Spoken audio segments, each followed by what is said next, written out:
Here I have Nokia XR21, and today I'm going to show you how to enable Do Not Disturb mode on this device. So to do this, firstly you should enter upper bar here, and that's where you can find this Do Not Disturb button. So you just tap on this button and you can switch this mode by holding your finger, and you can access some of its settings. For example, you can add interrupters, exceptions to this mode. It could be people, it could be apps, it could be alarms and other interruptions. You can also set up a schedule for it, like you can select name of this schedule, days on which it will be active.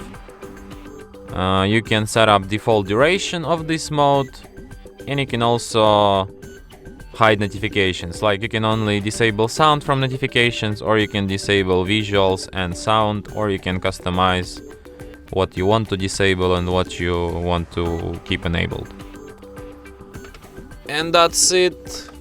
Thanks for watching. If you find this tutorial useful, don't forget to hit that like button and subscribe to our channel.